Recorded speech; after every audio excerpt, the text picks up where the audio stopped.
Hello, everybody. We're going to get started now. Welcome to the NIFC ArcGIS Online Organization June 2016 Update webinar. This is Fern, and I work for the Esri Disaster Response Program. With me are several of the NIFC org administrators, and towards the end we'll tell you how you can get in touch with all of us and get support for using this site. I am going to start and include some high-level kind of overview to make sure that everybody's on the same page in case we have folks who are not as familiar with this site or haven't used it in a while.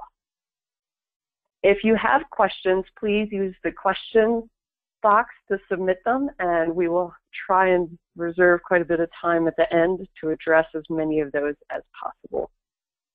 Thank you. This webinar is also being recorded.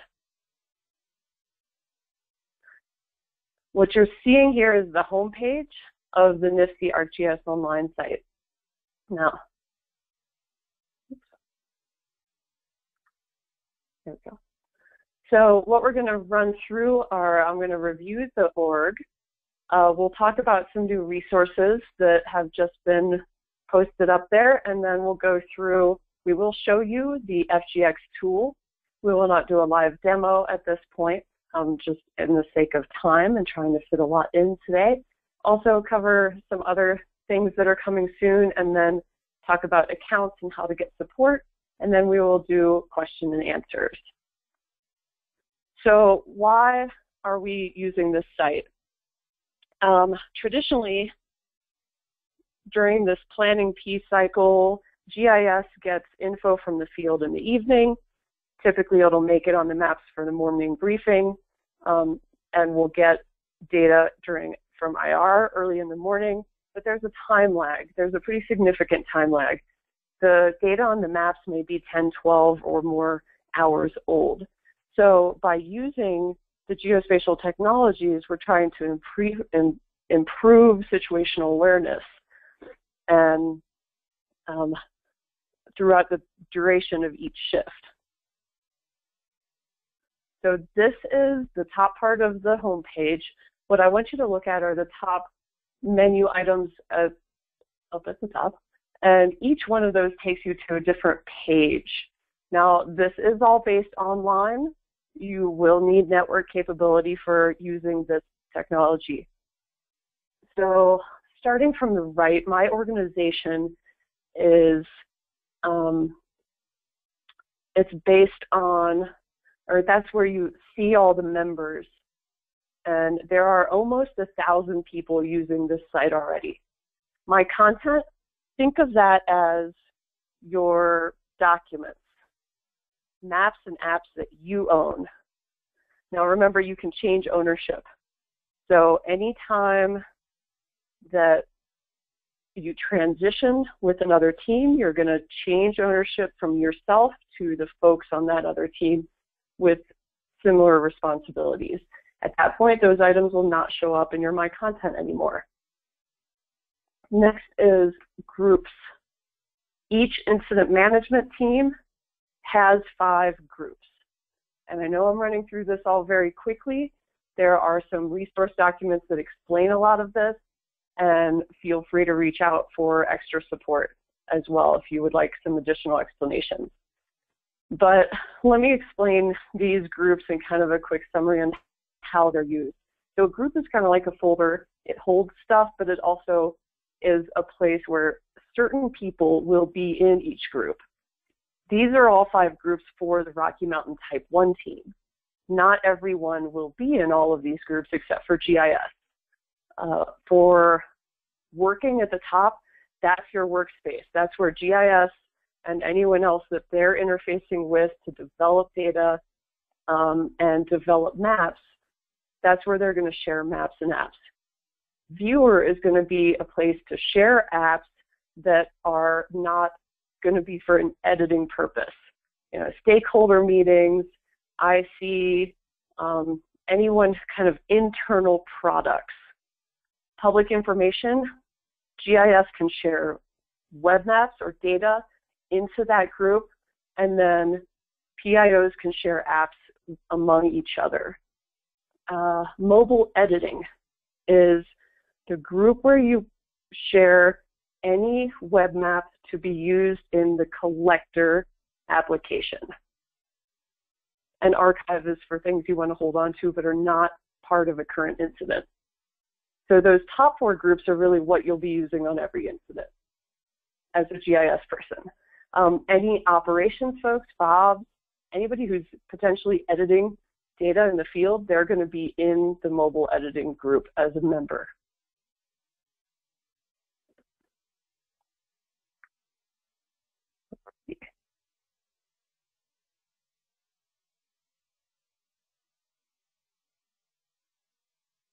Okay, so next we're going to go over the homepage and some of the new resources. At the bottom of the homepage, there are 5 new boxes, and I'm going to start from the right. Data layers is your base data. You can add anything that's in there. We try to put authoritative data sources from agencies that cover most of the country or regions in that group. So each of these 5 boxes takes you to a group that contains maps or data. Now, data, a lot of the time you'll hear us say feature services. That is data in this environment.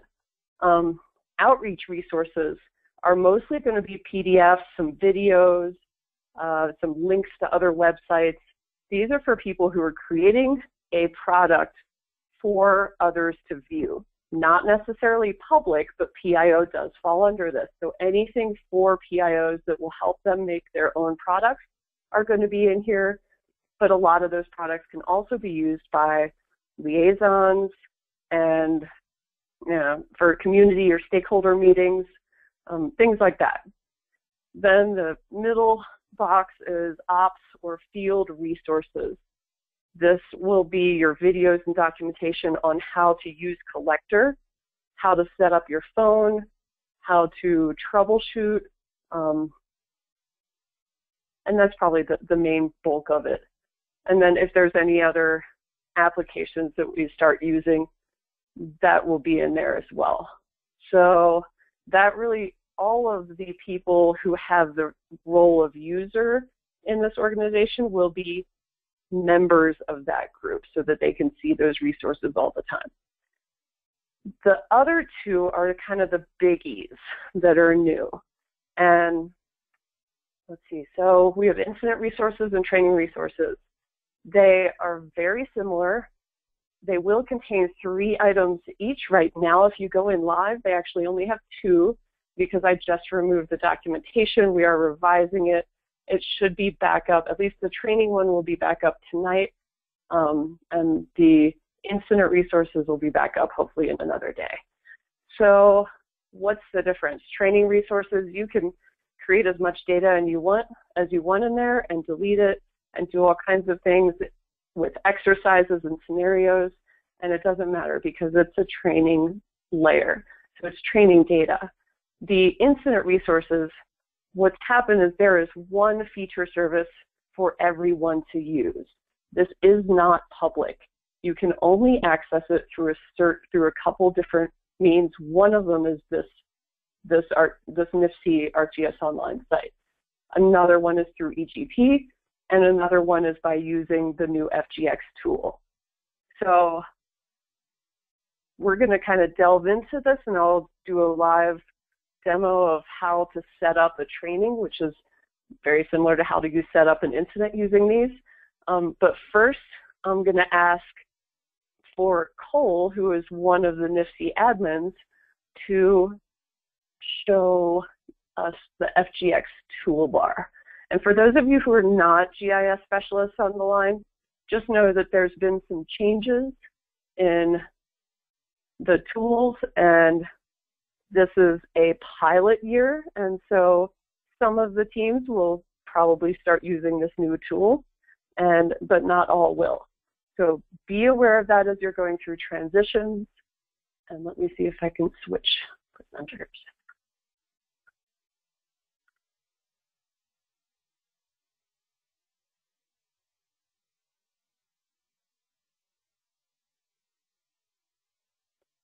Okay, so what you are seeing on Cole's screen now are two different tools. And this is ArcGIS Desktop, it's ArcMap. And the top tool, the little tiny one, is FGX. That is the new tool that will connect you to the single feature service. And so you can edit data using Collector in ArcGIS Online, in a web map in ArcGIS Online, or on the desktop. And so Cole, can you click that drop down? There are not a lot of buttons, not a lot of options. It's very simple in its look. There is a lot going on behind the scenes. So now compare the number of buttons there with what you see on that toolbar on the bottom. That is the FIMIT toolbar. That is what we have used for a long time. All of those editing features are now out of the box. So you will need to rely on your editing skills a little bit more than you had to with the FIMIT toolbar. On the left under layers, you can see there's the one he has highlighted is the FGX database. There are 3 feature types in it: point, line, and polygon. Thank you. And then that does have the newest symbology, the removed heliospot. The bottom fire test is what you see in the FIMIT database. And so you see that there are less layers because there we had assignment break, fire point, fire line, perimeter sector, and fire polygon. So we've removed assignment break and perimeter sector, and those are now consolidated into the feature service that FGX points to. We will cover a lot more of this later, but we just wanted to kind of show you that this exists. Now down on the bottom right, where Cole's mouse just moved, are a whole bunch of services for you GIS folks on the phone. There are different versions of this, and this is how we're going to be kind of, or this is how, not we, but this is how the data is being managed. When data is collected and added in Collector on ArcGIS Online, it cannot be deleted. The GISS has to open the tool or open the service here in ArcMap in order to be able to delete that data. That adds a little bit of safety and security so that data isn't accidentally deleted. It can be flagged for deletion. And when it gets flagged, it's a lot easier to search on and find and remove. So be aware that there are a lot of those things are being thought about. Again, this is not public. You have to have a login to be able to access the data. So keep that in mind. Let's see. I guess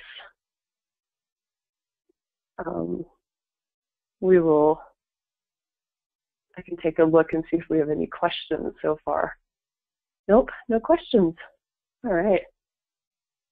Don't forget to add questions into the question box. Thank you. All right, so let's go back to my screen. Can somebody share, or Cole, can you stop sharing?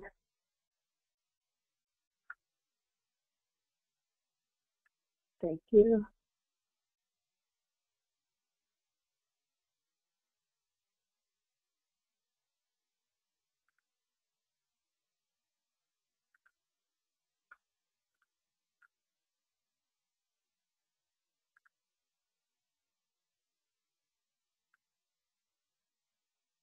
Let's see. Sarah, can you make me presenter, please?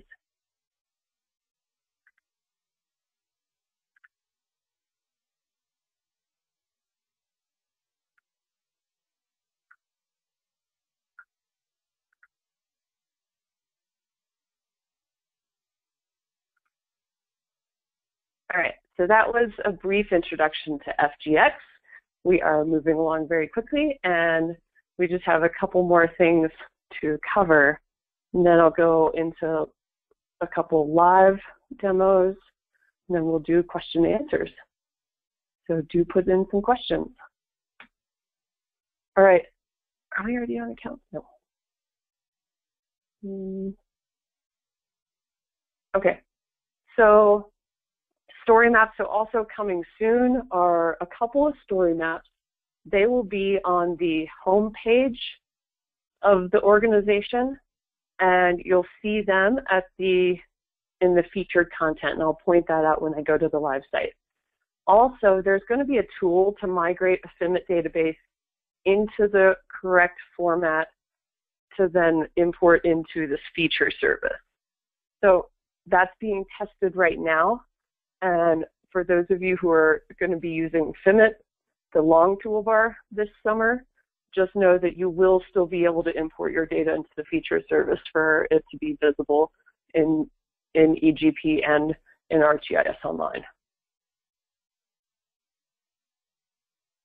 Let's see. We are going to go to the live site, and hopefully everybody can see this. This is the home page. Now, as I mentioned on the home page, we're going to have two story maps. What is a story map? It's basically a map with some extra text and images wrapped around it as almost like a presentation. One of those is going to contain a lot of examples, almost like a template of the full suite of products you can make while on an incident if you want to. So it kind of gives you some visualization of some of the ideas, like accountable property. You know, maybe you want to make a map of all the location of pumps out there, and what's the best way to do that, or what's a recommended way to do that, and then, yeah, like how to set up a public information map, how to set up a dashboard for viewing and tracking all your resources in the field, or for tracking engines and what land they're on. So there's a lot of options. We're going to set up some examples and put them up there so that you can look at them and get some ideas of what you want to try on an incident. Then there also will be a general story map that kind of runs through introduction to the organization, who can use it, and some other facts about it, like the groups and my content. And I guess I didn't touch on who can use it. It's really available for incidents type 1 through 5, including BEAR teams. Anyone can use it, federal, state, local. It doesn't matter what agency you are a member of. And to request new accounts, you do go to this link on the home page. I believe most of you have an account. Now, speaking of accounts, there is a standard. The reason we have naming conventions for accounts is so that the NISI administrators can more easily search and find teams and resources and help move you from incident to incident or from team to team during transitions, and also help manage all the stuff. With 1,000 users in the org, and it's probably going to grow some more, it's a lot of work on our end. So the more you can follow some of those recommendations, the more it helps the admin.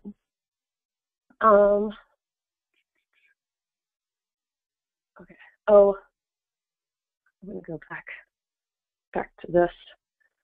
So there's the naming convention real quick. I won't stay on it because it's a lot of words, but we can send this out. Just let us know if you are trying to set up a team or need to redo some team members. Let us know. We can help with that. We've been helping with a lot of teams lately, so it's no problem at all. I do want to show you this screen. This is what the NISI admins have to help with some of these bulk changes of taking a team, adding you to separate groups. If you need a couple users deleted or need to shift some things around, we have access to this. Unfortunately, no one else does, but it's something to keep in mind during transitions and really any time. If you need help, definitely reach out, because we've got a whole slew of people now who work for U.S. Forest Service and the Park Service who are the admins for this org.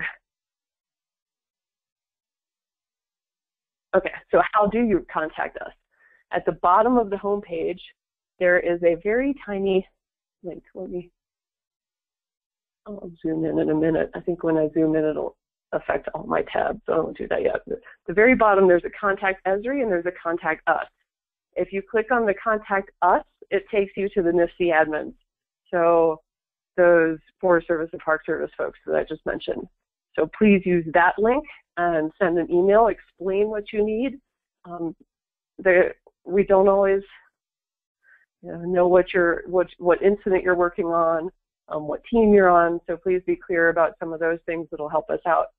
And we will get back to you. Now keep in mind that a lot of the admins work normal business hours.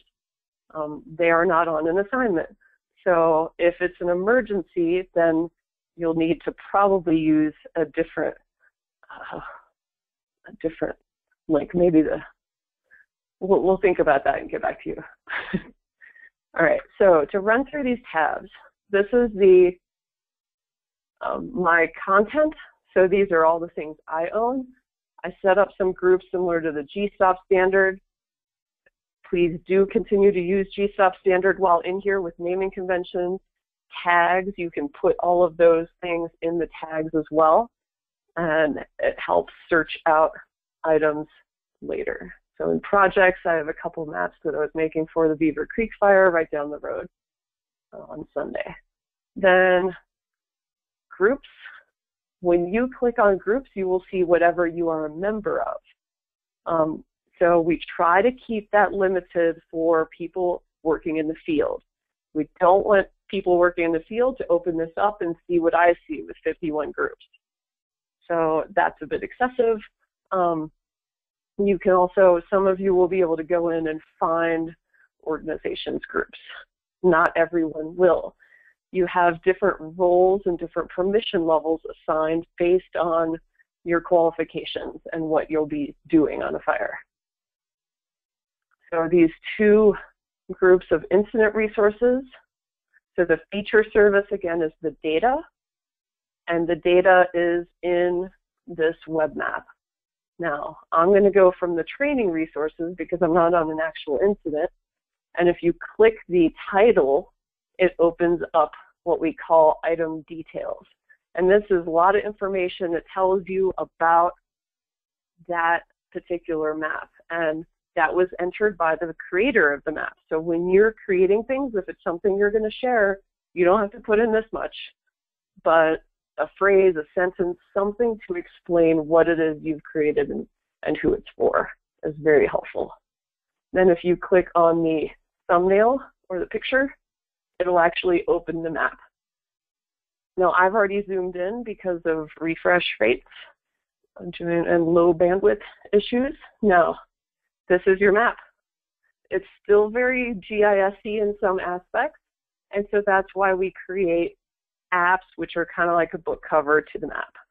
So initially, though, I'm still looking at the training map template. I'm going to, first thing I'm going to do, I want to make this my own for my team to use as a training map. I'm going to do a save as,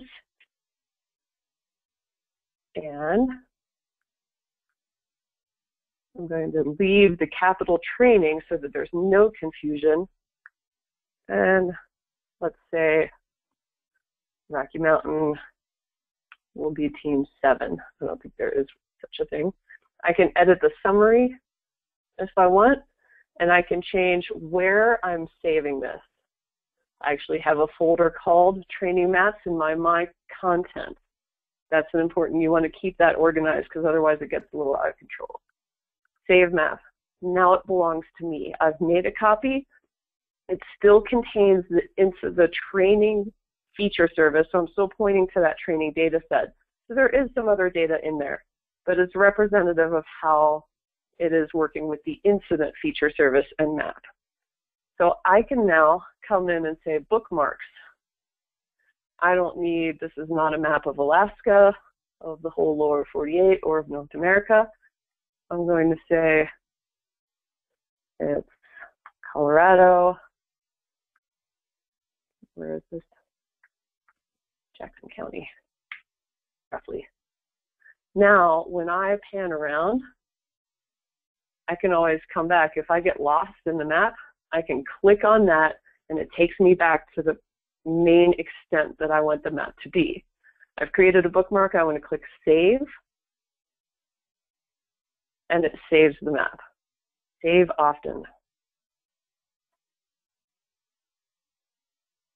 And it's apparently saving slowly. Okay. Now I can edit. And when I click Edit from the map environment, it gives me all the options. This also is what you will see in Collector. And so be conscious of this and whether or not people are going out in the field to collect point line and polygon, or whether you just want the line and polygon to show on their map and not be editable, because then it will be less potential things that they're having to choose from. So I'm going to grab HelloBase. Over here somewhere. Click, and then I get the chance to fill in a lot of information. Collector name needs to be filled in as much as possible. This is because on the incident feature service, it does not track editing at this point. They're working on that, but we will see. You can also select delete this feature or rehab needed with the drop-downs. In this case, I'm just adding that. Up at the top, you click on details and you've added a point. Now I want to share this into a group where my other teammates can get to it. I'm going to go, let's see, let's go blue team. I can share it into the blue team. Mobile editing. Now everyone who's in that mobile editing group will see that map when they open Collector. Unshare just because they don't need that map. Let's see. All right, we've been going for about half an hour. That's kind of the first steps in saving an incident map. From this, you can create other copies if you need to. You're still pointing to the same data. There are other tips and tricks and best practices that we can send out. And one thing that we do want to do is find out what other webinars, what topics all of you are interested in. We're having one more webinar is scheduled for July 7th. It's a Thursday at, I believe, the same time. We'll send that invite out probably later today or tomorrow. And that one will be on Collector, which is the mobile application. And then what other topics specifically. So, Sarah, can we run that poll?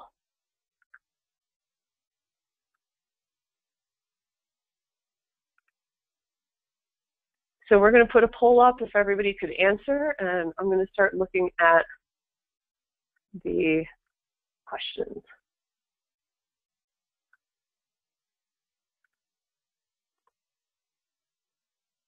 And we'll give you just a minute to answer the poll.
Okay, so I think we can end the poll. And in the chat, you will see the link. There's the poll results. How to start a new incident. Okay, collector, how to sideload a base map, how to create a CPK, and transitions. Don't you want to know more about transitions? Okay, so the sideload a base map we may touch on in this next one, but so that'll be July 7th. I'll try and make sure that we have time to do that. And we will set up one for creating a new incident in the NIST org with a little bit more emphasis on actual button clicking and tying it in with the FGX tool if you want. So let's see, regards to the questions, I'm going to scroll through some of these.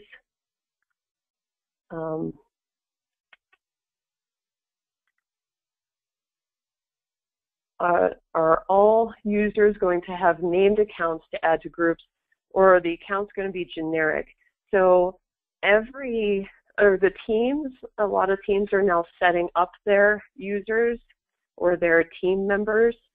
Everybody should have a named account in this org. Certainly you're going to have people show up on an incident who are single resource who don't have an account yet. And so we are setting up some generic accounts for those cases so you don't have to take the time.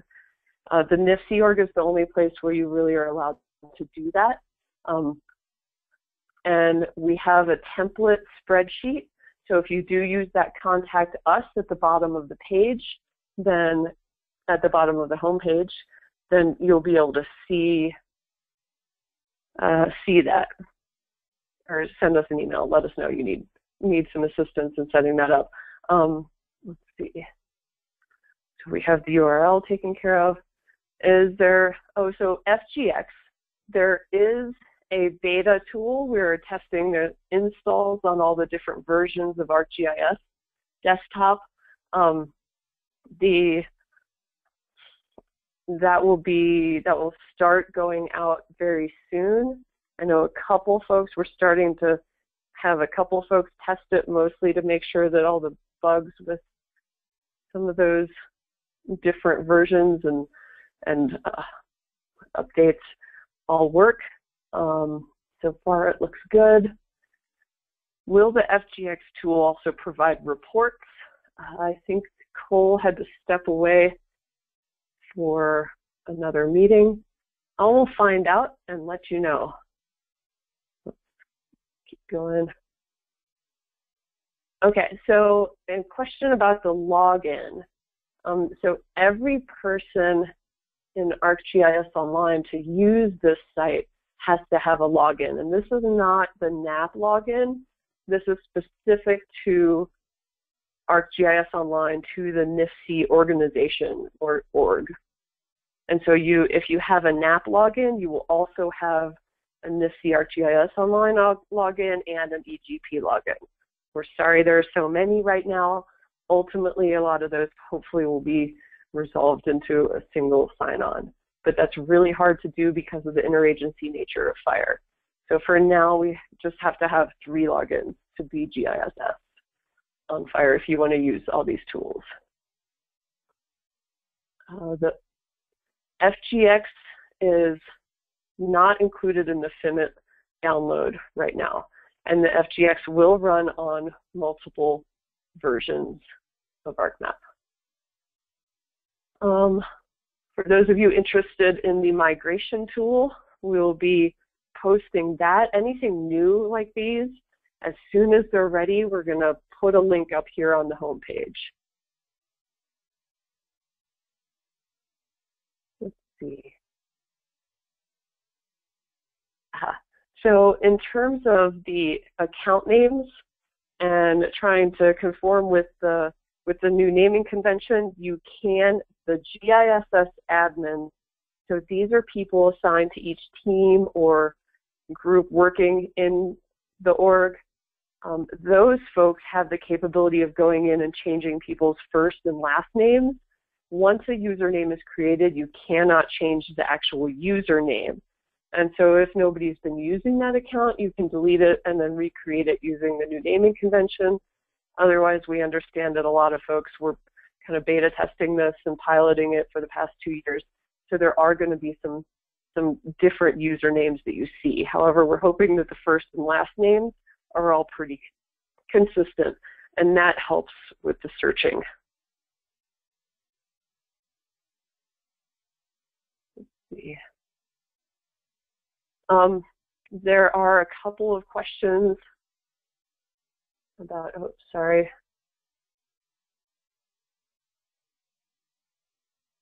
There are a couple of questions about getting experience. This really is something that you should not try for the first time on an incident. That's why we're setting up the training resources group. Look back in this group tomorrow and you will see the how-to document on walking through setting up. It'll be similar for setting up a new incident, but it's taking the stuff in the training resources and syncing that and making it kind of your own for your incident. And I'm sorry that for those of you where it was lagging on the display. So all of the symbology is set for optimization in the web environment.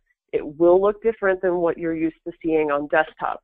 Desktop has a lot more drawing and symbology capabilities than online does.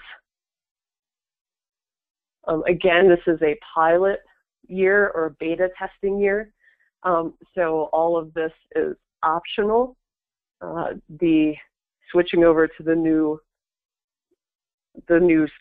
feature service, the new data schema, that is something that you'll want to be aware of when you transition.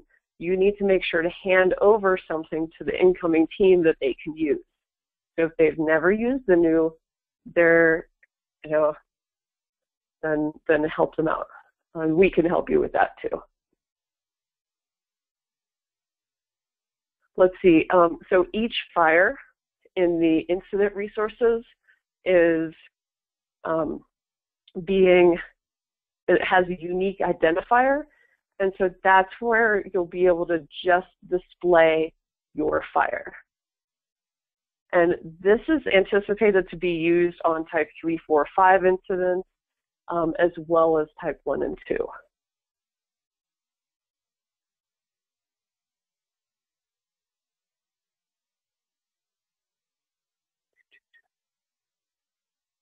There are a lot of questions.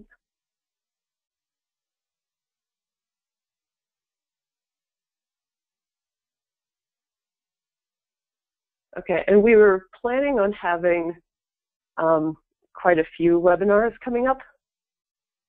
And so we will make sure to send that out to the members of the org. And if you are not a member of the org, again, go to the homepage, request an account, and we'll get you set up. Make sure you list the team that you're a member of or that you work frequently with, and we'll put you into that team's groups.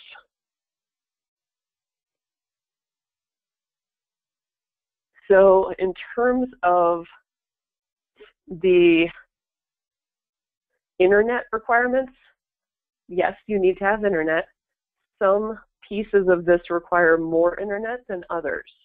So you can use Collector completely offline. FGX, the toolbar for desktop, you can use completely offline. A lot of this online portion, you will have to have some network. That's where some teams are having a support person who's setting up some of this before they leave home, just in case the network is bad. That way, ops, if they find a place with network, they can go and do their download to Collector without ever, really having to be face-to-face with GIS, because you can support this remotely. So if you're near a town, if ICP doesn't have network, and there's McDonald's and Starbucks always have Wi-Fi, or if there's some kind of cafe that has Wi-Fi, go over there, set something up, and then head back to camp. If you really want it. Your team can also order better network. So if they determine that this is something they want, push for that. Talk to your team.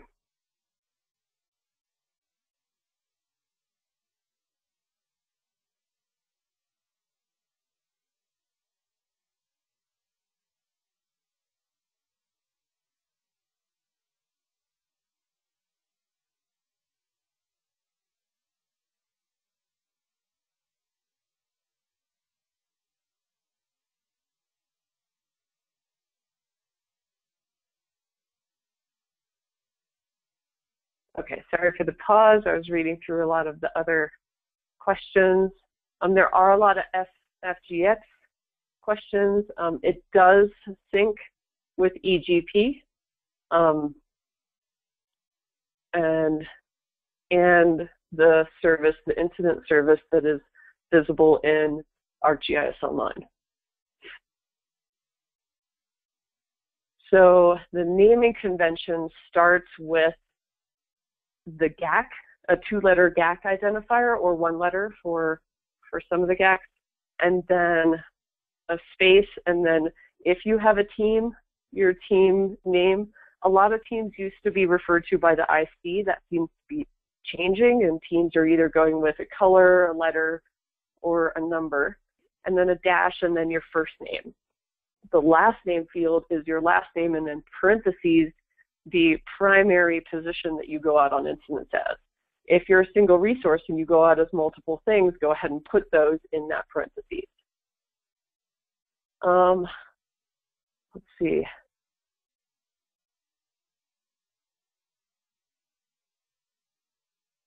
You will, once you get an account, that's what you'll keep. You don't have to get a new one for every incident. And a team, if you want to implement this will be more work for your GIS shop. You will want to request an additional person to start out with. Feel free to reach out for help. We can help get you going, but the more you practice, the easier it is, as with everything. This is definitely not one of those things you want to try for the first time on an incident. I think I'll probably have to scroll through. I don't even know. I think I'm close to the end of all these questions. A lot of them are very similar to others. I'll try and summarize the questions and send the answers out to all attendees, as well as the link to the org in case you missed it, and yeah, any other links that are requested in the questions. So I'm going to call it good unless we have anything else. All right, thank you very much, and I will also include the invite information for the July 7th webinar for those of you going to the Esri User Conference in San Diego next week. Come see me.